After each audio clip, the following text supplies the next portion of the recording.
Mayong adlaw sa tanan. Mayong adlaw sa tanan. Yesterday, kagahapon, I bade farewell and resigned as chairperson to the Civil Service Commission. I still had 5 more years left as head of agency and a lifetime pension waiting at the end of my term. Apan ako nakaamgo nga sa kinabuhi, mabut kita sa takna nga makaingon ka sa imong kaugalingon nga naay mga butang nga labing importante kaysa sa posisyon ug benepisyo. Today, I go back home to Davao City and offer myself and my 20 plus years of experience in government to serve you, my first love. Ibitad ko sa akong kasing-kasing paulit. Dili na ko mapugnan ug dili sab na ko gusto pugnan. Matud pagani nila, ang first love dili yun malimtan. And for me, it is Davao City. The reason that I entered public service in the first place. Kaya sa pagkatinuod ang katawhan sa Davao, ang unang naghatag sa ako sa higayon nga mo serbisyo. Utang kabubuton nako sa mga taga Davao, ang tanan nakong nabuhat ug nakaput, isip usa ka public servant.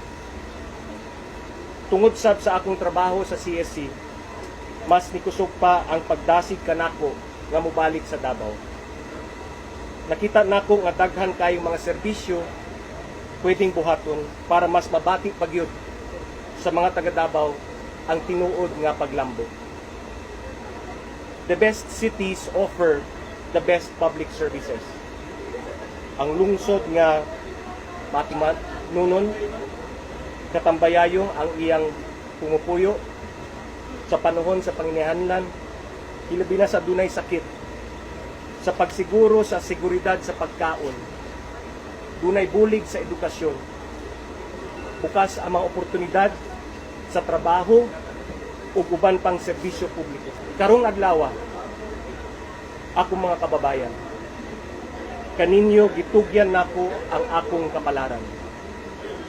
But not without first trying to convince you and your minds and let you know how it is to have a choice, to win your hearts and make you feel how it is to have a chance, and to earn your support so I can lead you to the change that you so deserve. Kitang mga taga Davao, deserve nato ang dunay choice. Makapili kung kinsa ang atong gusto. Dili ka ng no choice na lang kapirmi. Davao and all Davaoenos deserve a chance to have real, meaningful, and lasting change. Sulod sa duha ka dekada nga kita nag-alagad sa gobyerno, kay baw ko nga dili lalim ang mag-implementar ug reforma, dili sab dali dawaton ang mga pagbag-o o kabag-uhan. Kabalo sab kita nga dili lalim kini nga kampanya, pagkadakong hagit ug hastang lisura, mao kana ang sigurado. Matud pagani sa uban, mura daw kini og David versus Goliath nga bugno. Pero pasalamat kita nga naadat ta sa pagpugi sa pagpanarbaho. Adat na kita sa pag-atubang sa bisan unsa nga hagit nga moabot ka nato. Kinaiya na nato nga kung unsay bilinhon ato gyud na ginapaning kamutan. Ang atong mga hinigugma sa kinabuhi ato gyud panalitdan ug ipaglaban. We fight for the ones we love. Ingon ana man gyud kung mangulitaw dili ba? Ang ginapanguyaban, ginasukit-sukit gyud ang nagapangulitaw. Ginapaagi sa pagsulay.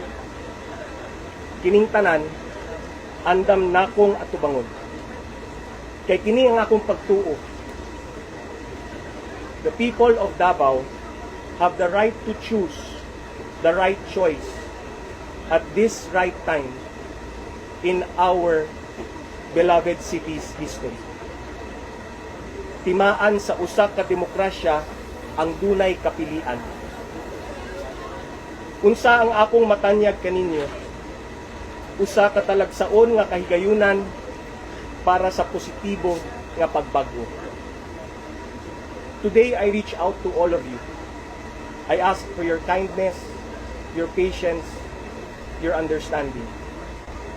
I request you for the chance to present to you in the next several months how together we can make life better for each Dabawenyo family. Better access to basic commodities, better healthcare, better job opportunities, better education, better delivery of government services, and assistance that the people deserve and must demand from their public servants. Kung sa ubang lungsod, kaya nila, nganong dili nato kayong buhaton sa Davao. I believe with your support, we can do more. Karong adlaw, I filed my certificate of candidacy isip mayor sa Davao City.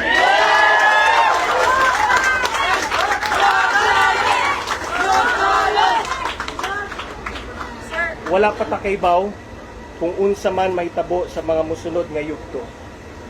Apan ang akong natino, pinalangga gyud nako ang Davao. Maong tungod niini, tibok kasing-kasing nakong subayon kining gipili nako nga dalan.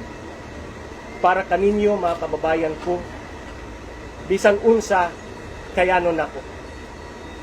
Aniya ako ginatanyag ang akong kaugalingon, andam aron alagaran kamo. I will give you my very best as I always have and as I always will. Daghang salamat and may God bless us all. Pinabatan na